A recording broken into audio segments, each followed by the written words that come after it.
Terima kasih Pak Hasto. Sekarang kita semuanya sudah lebih mengerti apa itu gratifikasi ya guys. Thank you, bye. Kasihan PDIP-nya, sekjennya kayak begini gitu loh. Ya kan, masalah lu mau bawa seolah-olah menjadi masalah semua orang. Harusnya kemarin ya dia di podcastnya itu nangis lagi bang gitu loh, baru top itu. Giliran menang langsung deklarasi, tapi kalau kalah duduk cawe-cawe. Mana sih PDIP? PDIP ini emang partai yang suka ya bermain victim ya dari zaman Pilpres. Sorry to say. Anda sekarang boleh berbahagia karena hampir semua daerah, provinsi, PDIP tidak ada satupun yang menang. Kalian masih ingat dengan Ketua Umum PDIP? Aku udah hampir lupa. Oh, jangan-jangan nanti masyarakat Indonesia tahun 2029 udah amnesia dengan yang namanya PDIP.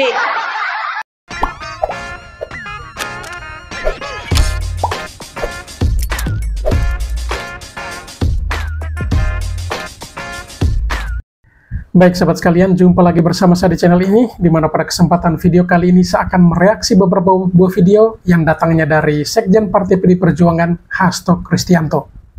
Baru-baru ini media menyorot terkait dengan kunjungan atau pertemuan antara Hasto Kristianto dan juga mantan pacar dari Kaisang, yakni Felicia. Banyak pihak atau netizen beranggapan bahwa pertemuan ini sebenarnya pertemuan yang tidak perlu terjadi, karena dinilai bahwa Hasto sepertinya sangat kekanak-kanakan. Mungkin selama ini sering berbenturan dengan keluarga dari Kaisang, dan saatnya Hasto bertemu dengan Felicia. Tentunya bukan hanya sebuah pertemuan secara kebetulan, tetapi disinyalir atau diduga kuat pertemuan tersebut untuk menggali informasi terkait dengan Kaisang Pangarep. Dan yang pasti, ya Hasto akan lakukan hal itu. Oleh karena itu, dalam video ini kita akan mendengarkan apa komentar dari Puan Maharani selaku Ketua DPR dan juga ya salah satu kader dari Partai PD Perjuangan ketika melihat atau mendengarkan informasi bahwa sekjen partainya bertemu dengan mantan kekasih dari Kaisang Pangarep tersebut. Dan tentunya juga kita akan menyaksikan beberapa tanggapan atau respon dari para netizen dan juga para pengamat politik, di mana mereka cukup kesal atau kecewa dengan tindakan yang dilakukan oleh Hasto yang akhir-akhir ini banyak blundernya, yang menyebabkan kandasnya PD Perjuangan, baik di Pilpres maupun di Pilkada baru-baru ini. Baik, seperti apa pertemuan Hasto dan juga Felicia dan apa reaksi atau respon dari Puan Maharani? Mari kita ikuti video-videonya. Terima kasih Pak Hasto. Sekarang kita semuanya sudah lebih mengerti apa itu gratifikasi ya guys. Thank you, bye. Apa itu gratifikasi? Izin ya Mbak, ini yang terbaru menjadi sorotan itu Felicia Tisu dengan Mas Hasto nih berbincang gitu. Salah satunya topiknya membicarakan gratifikasi. Topiknya apa ya? Keluarga. Nah ini kan identik dengan Mas Kaisang juga yang merupakan punya relasi dengan Mbak Felicia. So, tidak ada kerjaan ini. Kalau dari PDIP seperti apa Mbak? Dan ini dia tanya ke Pak Hasto, kan yang bertemu Pak Hasto. Iya. Tapi memang sedang menjadi concern PDIP soal gratifikasi ini Mbak, atau gimana? Harus dibedakan ya, ini pertemuannya adalah Pak Hasto sebagai pribadi ataukah kemudian sebagai sekjen. Kalau saya melihatnya itu pertemuan antara dua orang yang sama-sama mempunyai pertemuan silaturahmi. Mbak Puan kemarin Baik sahabat sekalian, Mbak Puan sepertinya menjawab ini juga agak ragu bahwa pertemuan itu adalah pertemuan silaturahmi ya. Ketika dikejar oleh para awak media, apakah ini pertemuannya ada kaitannya dengan gratifikasi? Namun hal itu ditepis oleh Puan, tetapi justru memberikan statement yang agak sedikit kaku. Ini mungkin saja apakah Kristianto ini jalan atau pergi bertemu Felicia sebagai pribadi ataukah sebagai sekjen partai, ini yang kita belum bisa tahu. Karena dari statement Mbak Puan sendiri masih ya bingung. Apakah benar-benar Mbak Puan tidak tahu atau memang tahu tetapi tidak memberi statement saat itu. Baik, kita lanjut ke video berikutnya. Kasihan PDIP-nya, sekjennya kayak begini gitu loh. Waduh.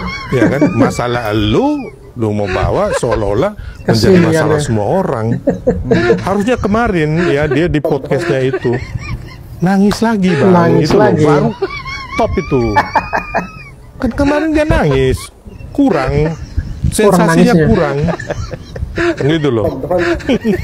Masa sekjen partai besar suka nangis ya? Ya kan dari kemarin apaan lu, ya kan?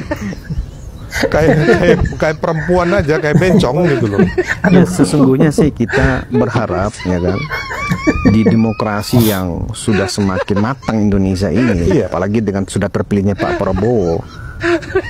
Pilpres sudah selesai, pilkada pun sebentar lagi akan selesai, ya kan? Sebaiknya residu-residu dari namanya persaingan politik, ya kan? Udah selesai gitu loh. Ini Bang Sylvester ini buat kita jadi ngakak ini ya. Bagaimana ia memperagakan Hasto Kristianto menangis ya. Memang sekjen partai yang satu ini suka menangis ya. Selama ini kita perhatikan memang paling sering menangis itu adalah sekjen partai PD Perjuangan. Oh ya, nanti kita ganti gambar Pak Prabowo ya. Mas Gibrannya juga akan. Loh. Memangnya kamu ngatur Pak Prabowo itu jadi apa?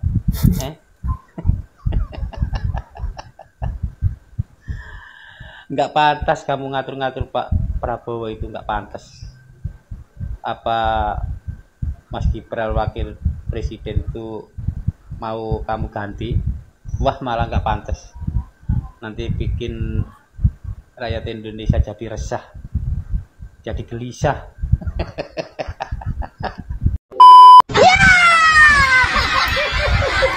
Anda sekarang boleh berbahagia karena hampir semua daerah, provinsi, PDIP tidak ada satupun yang menang. Ini di Pulau Jawa ya.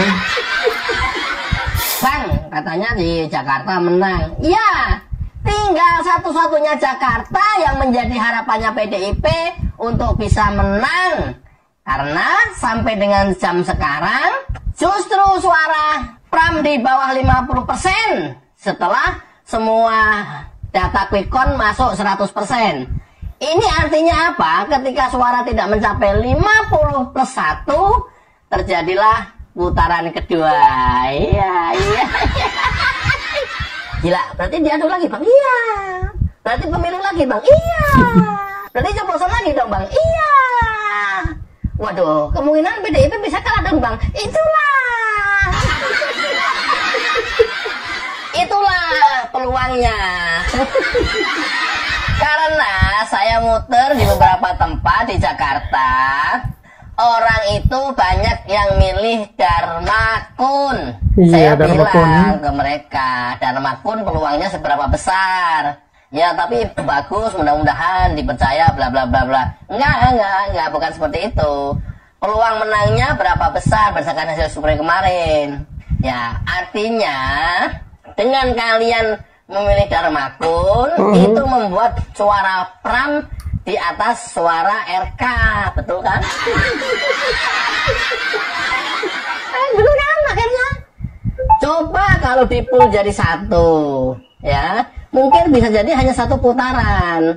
Kalau seperti ini ya nggak apa-apa. Akhirnya nanti head to head antara Pram dengan RK di Jakarta diulang. Pemilu putaran kedua. Bang, gila bang. Kalau begitu nanti bisa habis dong bang, nggak dapat gubernur dong bang. Bisa jadi. Kan kita udah bilang, kan kita udah sepakat di setiap video ya. Apa sepakatnya? Tidak memilih calon pilkada serentak seluruh Indonesia yang didukung oleh. Nah, inilah yang terjadi di Jakarta. Ini seru ya, nanti akan lebih seru lagi. Tolong please orang-orang PDIP, elit-elit PDIP ya, komentar di semua sosial media atau membuat konferensi pers sesering mungkin. Kayak Hasto misalnya ya, partai coklat itu harus dikapitalisasi terus-menerus supaya nanti menang. Bener bang, supaya menang. Lah gimana? Gue bilang suka penyebab kalah itu Hasto Hasto Kristianto yang omongannya selalu menyerang Jokowi, terus kan kalian nggak percaya. Ya udah, sekarang kalian nggak percaya, sekarang gua balik. Teruskan menyerang Jokowi, teruskan menghina Jokowi, teruskan mencaci maki dan merendahkan Jokowi dan keluarganya. Kalau mau pengen menang di putaran kedua, serius bang, serius. Enggak, kalau serius ntar gua jalanin ini. Ya coba aja, coba. Kan kemarin sudah membuat fitnah tuh sama Koni, ya. Jadi banyak ketawaan orang. Herannya ya, sekelas Akbar Faisal, waduh serius banget menanggapinya. Oh ya, aduh, saya pada titik ini. Loh, kita udah tahu Koni itu siapa. Berkali-kali dia menghembuskan hoax. Masa nggak tahu sih Akbar Faisal? Loh, kita tahu Hasto itu siapa.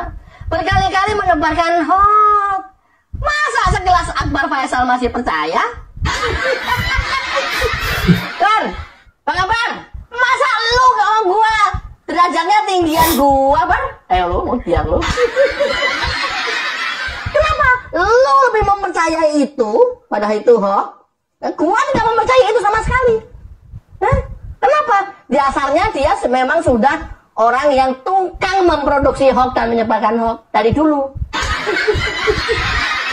Aduh, Akbar Faisal masih di bawah gue. Kayak begitu kok diseriusin. Barbar. Ama. Supaya di Jakarta putaran kedua nanti menang telak, Pram. Tolong Hasto terus membuat framing-framing tentang Jokowi. Please, tolong.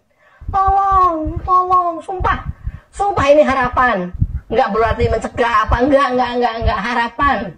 Kalau perlu instruksi, gua instruksikan kepada Hasto, mulai besok sampai dengan penyoblosan putaran kedua, Hasto harus memframing terus, merendahkan Jokowi terus, menghina Jokowi terus, dan beserta seluruh keluarganya. Ini saya nanti kalian akan nyungsep. Kok nyungsep lagi? Katanya menang. Ya entar ternyata nggak menang, gua juga deh. Loh, Bang, Kri, katanya gua nurutin lu kemarin katanya menang, ini malah nyungsep. Ya, supaya lebih sempurna lagi, tidak ada satu wilayah pun gubernur yang dimenangkan oleh PDIP. Nanti saya coba cari dulu ya, ada nggak provinsi yang dimenangkan oleh PDIP. Pun demikian kemarin harapannya karena surveinya kuat, Airin di Banten. Ya, Airin di Banten, surveinya itu kuat, tinggi terus, di atas 60 terus. Sekarang kalah. Kok bisa, Bang? Bisa. Gue udah ngomong juga ke teman-teman. Airin ini bisa kalah loh. Kenapa? Karena mengambil wakilnya dari PDIP. Ah, enggak lah, Bang. PDIP juga kuat kok di Banten. Orang percaya, ya udah. Ini karena masyarakat, ya, melihatnya dari PDIP-nya aja. Nah, bener kan sekarang? Bener kan? Bener kan sekarang? Airin kalah. Tuh, Airin 42,38%, Andersoni 57,62%. Kan gua udah ngomong, seandainya Airin tidak berpasangan dengan PDIP, besar kemungkinan dia menang. Tapi berpasangan dengan PDIP, sementara PDIP elit-elitnya terus menyerang Jokowi, sementara Jokowi approval ratingnya tinggi, ini loh penyebab kekalahan. Nggak percaya? Ya udah nggak apa-apa. Oh, udah kalah kok. Kan dari awal gue bilangnya begitu, masih nggak percaya. Ya udah, terkecuali pengaruh Jokowi nggak ada, approval ratingnya rendah. Nah itu tidak berimpact apa-apa. Masing-masing orang dengan kekuatannya masing-masing. Loh, ini Jokowi approval ratingnya masih 80% loh. Saat terakhir jabatannya, gimana? Kamu nggak akuin? Nggak apa-apa. Gue nggak mau akuin, Bang. Ya udah nggak apa-apa. Terus ya gue malah mau hujat terus ini. Silakan, bagus. Tolong Hasto, di belakang Hasto kan ada Deddy Sitorus juga tuh. Terus menghina Jokowi dan keluarganya. Kita masih akan persiapan pemilu 2029. Kita akan buktikan itu. Kan berkali, Bang. Ya makanya. Kan lu nggak pernah nurut gua kasih tahu. Kan gua udah bilang, Kalau pengen, ya udah kamu hujat terus. Nah kan kamu udah lakuin nih. Partai coklat itu terus kamu gaungkan itu, ya. Terus kamu gaungkan itu. Ya kalau begitu kan tidak hanya seorang Jokowi kemudian yang melawan kalian, tapi Partai Coklat dan seluruh keluarga besarnya akan melawan kalian. Orang polisi diadu domba, ya dikategorikan ada 3, ada Partai Coklat, ada Partai Merah Putih, ada Partai Abu-Abu. Ini apa-apaan toh? Macam-macam. Apa yang akan kamu cari toh? Kemenangan. Kalau mau mencari kemenangan itu keep silent, nggak seperti itu. Bikin strategi gimana caranya menang. Nggak keluar-keluar terus kok. Biarin. Ya. Kok mau biarin. Ya, tidak hanya Airin di Banten yang dia juga kalah. Kader Golkar wakilnya dari PDIP dan dimenangkan oleh Andra Soni. Ya, dari Partai Kim. Di Sumut yang terus-menerus dihujat oleh PDIP menang telak 62,79%. Masih mau hujat. Masih mau hujat juga. Masih mau yakin Edi menang. Udah nggak apa-apa. Nanti besok setelah ini selesai Edi menang kok.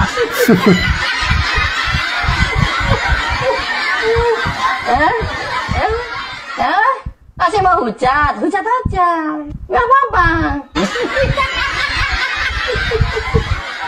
Ya, memang kan hak kalian menghujat, hak kalian memprovokasi, ya hak kalian membuat framing ya. Jadi situ terus ngomong lah, masa nggak ngomong sih?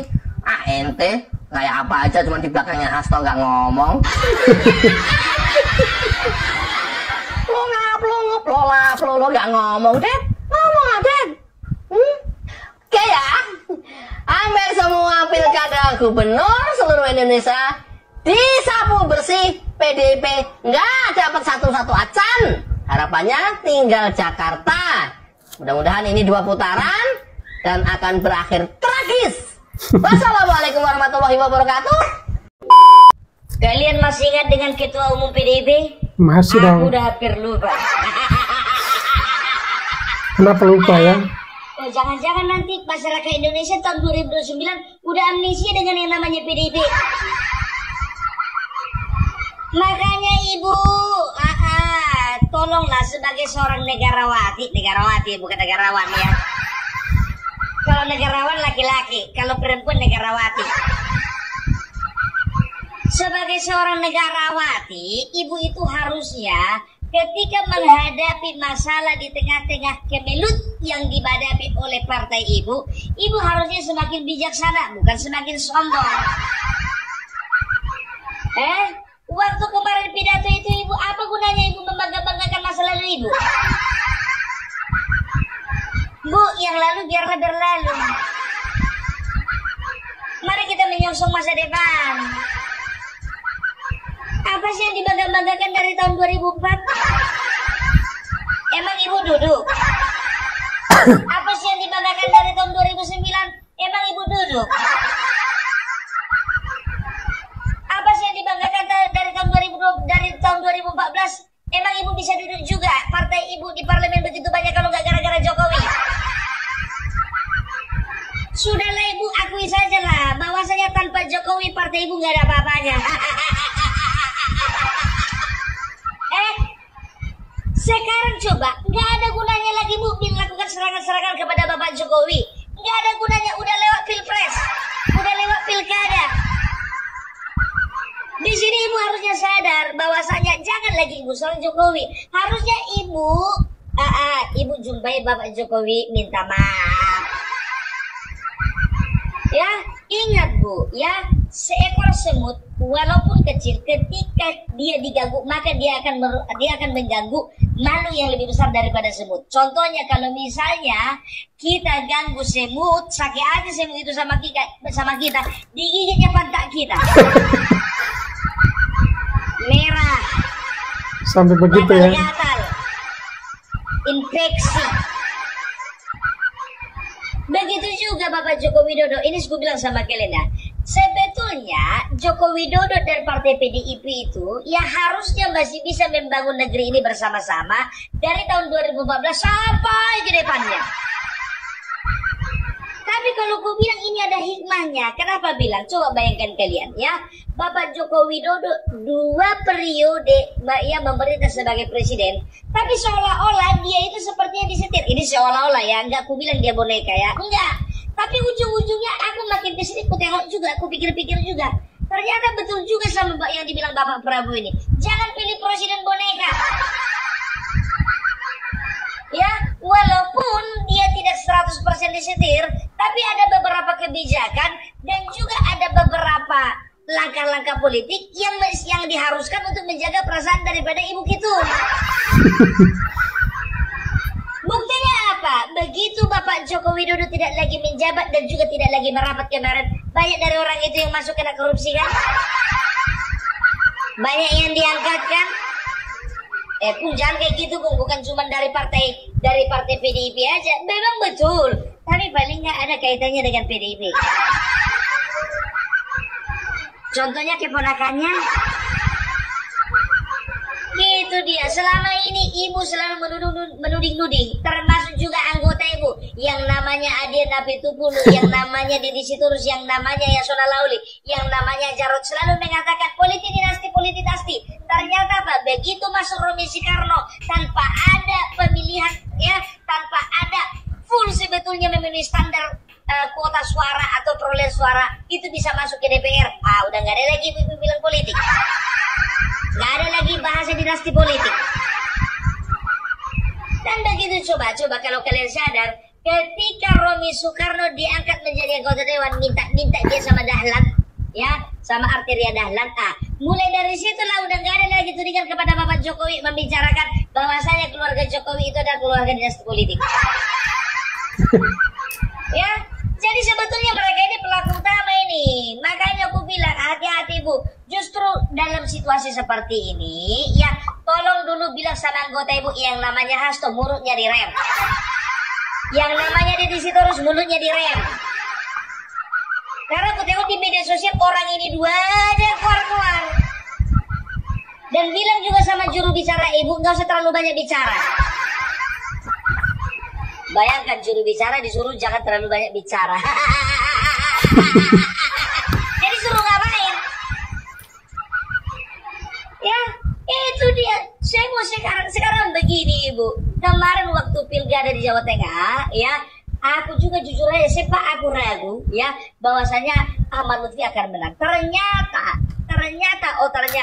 begitu Bapak Joko Widodo menggandeng Bapak Ahmad Lutfi pergi ke Purwokerto, pergi ke Purworejo, pergi ke Sragen, pergi ke Klaten, pergi ke Boyolali. Artinya apa?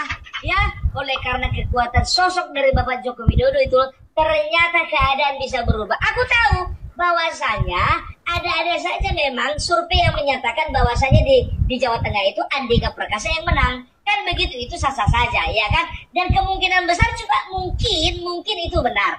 Tapi begitu Bapak Joko Widodo sudah turun tangan, ternyata keadaan berubah. Berubah. Jadi ku bilang sama kalian, untuk orang-orang yang mengkerdilkan, yang mendowngrade Bapak Joko Widodo, dia munculkan satu-satu. Bapak Joko Widodo sudah membuktikan bagaimana kualitasnya, walaupun dia tidak jadi seorang presiden lagi, walaupun dia tidak punya kedudukan di dalam pemerintahan, walaupun dia itu ya diserang habis-habisan oleh PDIP, ya tetap dia masih memiliki power. Itu dia. Bu, maaf ya Bu, ya Bapak Joko Widodo. Kalaulah andai kata Bapak Joko Widodo nanti sebulan, 2 bulan, 3 bulan setelah pilkada membuat sebuah partai, maaf Bu, partai Ibu ditinggalkan. Dan tahu nggak kalian, banyak kali itu buzzer-buzzer PDIP dan juga elit PDIP mengatakan begini, ya, gimana pun juga Jawa Tengah tetap kandang banteng. Karena apa? Kandang banteng di sana kami dapat 41%. Di sana Ahmad Lutfi itu ada sekitar 59%. Nah, di sini partai pendukungnya cuma 1. Di sana partai pendukungnya banyak, ada 12. Bagi kalian 59 bagi 12. Berarti bukan partai, berarti belum bisa dikatakan bahwasanya kandang banteng itu sudah berubah menjadi penangkaran burung Garuda. Menghibur diri lah kalian, menghibur diri. Kami adalah partai satu-satunya. Kami 41%, berarti kami adalah yang terbesar. Siapa bilang? Di sana memilih partai atau memilih calon gubernur?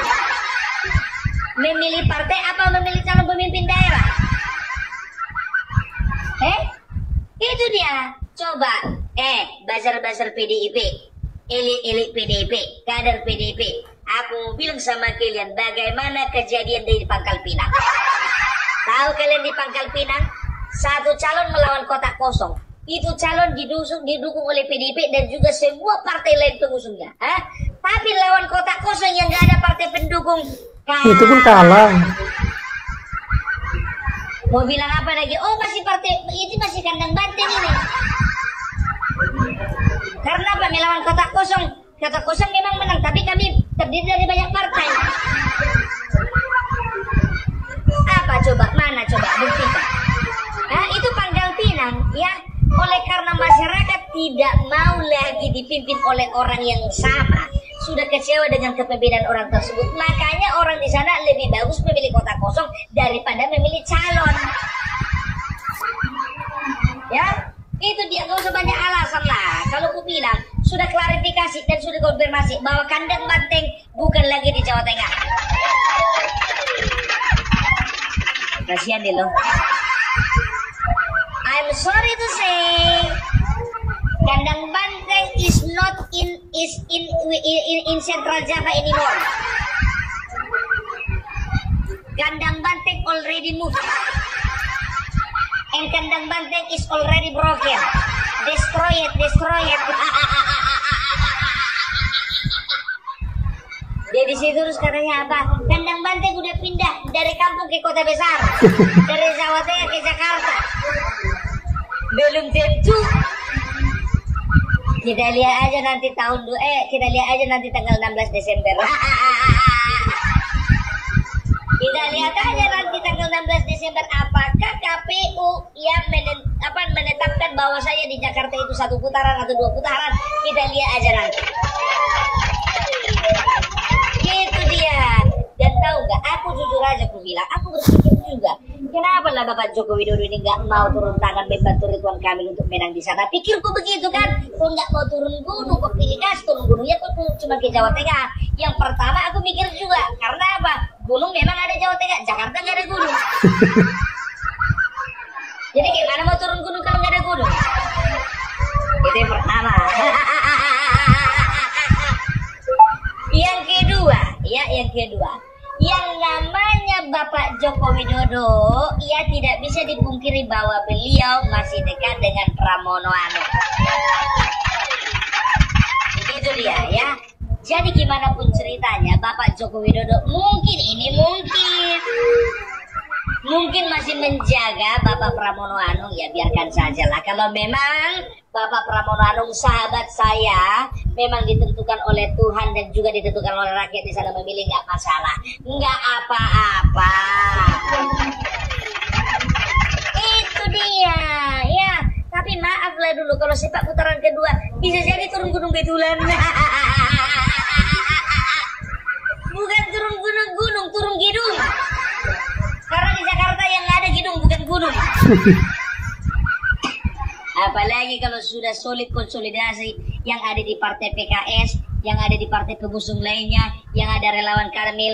Apalagi kalau sudah dilihat nanti Ridwan Kamil berdiri di samping Bapak Joko Widodo sambil bagi-bagi kaos. Selesai. Selesai. Gak ada cerita. Makanya aku bilang ya, kita lihat aja apakah kandang banteng akan bertambah dari Bali ditambah dengan Jakarta atau hanya Bali saja. Kalau untuk Sumatera Utara no hope. Tidak ada harapan. Ayah Edi, I'm sorry to say goodbye Ayah Edi, goodbye. Ayah. Di Jawa Tengah begitu juga, Rambo versus Sambo katanya. Sambo gimana pun juga itu tokoh nyata. Nah, Rambo itu tokoh fiksi. Masa senang kalian dipimpin sama Rambo tokoh fiksi? Lagian juga ini kerjaan masyarakat, jujur aku bilang, aku nggak setuju yang namanya ada Rambo ada Sambo. Karena apa? Ini memecah belah ya antara image masyarakat terhadap TNI dan juga Polri. Tapi maaf, itu kan kerjaannya Basir, itu kan kerjaannya elit. Ya, tapi masyarakat sudah tahu bahwasanya usaha-usaha untuk menjelek-jelekan institusi, ya, baik itu institusi Polri dan juga institusi militer TNI, tidak ada gunanya. Karena apa? Makin hari masyarakat makin cerdas. Kalaupun rakyat di Jakarta, di Jawa Tengah memilih itu bukan karena Sambo versus Sambo, Rambo, enggak. Ya karena memang mungkin lebih cocok sama dia Andi, gak lebih cocok sama dia Lutfi. Tapi gimana pun juga, yang namanya pertempuran ada menang, ada kalah. Ini udah kalah sombong. Kalah nggak bukan kalah. Jawa Tengah masih tekan banteng karena kami melawan banyak kali partai. Kami masih tetap 41%. Nggak terima itu lapet. Pokoknya kalau kalian contohnya ketemu sama itu konten-konten seperti ini di TikTok, bilang aja gak malu nih menghibur diri nih, bilang aja kayak gitu.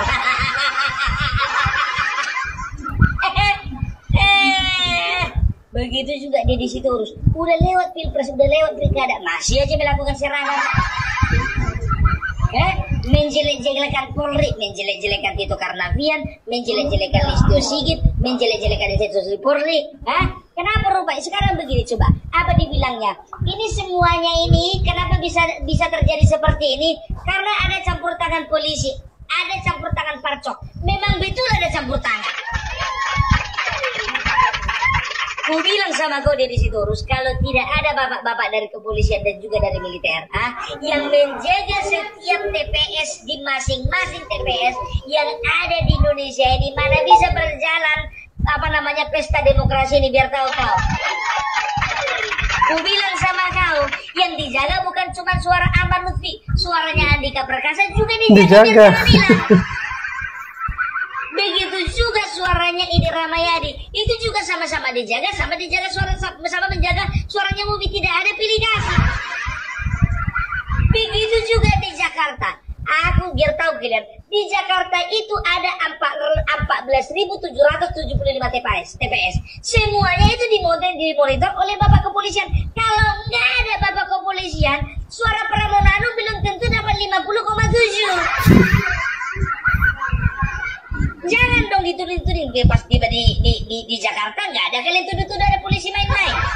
Begitu di Bali nggak ada kalian tuduh polisi main-main. Di Tapanuli Tengah, tempat Masinton pun juga nggak ada bahasa kalian. Kalau bahasanya di sana polisi juga bermain. Karena memang kalian di sana.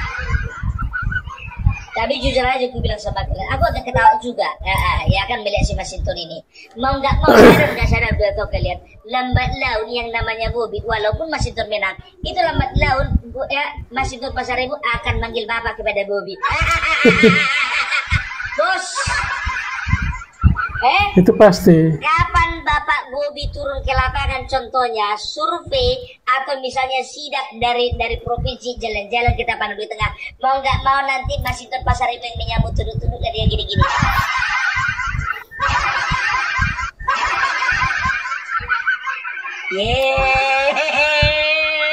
Nggak terelakkan lagi nih. Padahal udah habis si Masinton itu dibully. Lainnya siapa sih Bobi? Ingat ya, Pak Bobi itu orang Batak. Namanya orang Batak paling tidak bisa hula-hulanya, atau bisa ngerti nggak kalian hula-hula? Hula-hula itu adalah ya ipar, abang ipar atau adik ipar laki-laki. Ya, ketika ada orang yang menghina hula-hulanya, ada yang menghina iparnya laki-laki, itu bisa dikatakan lebih menginjak-injak harga dirinya daripada menghina dirinya sendiri. Itu dia.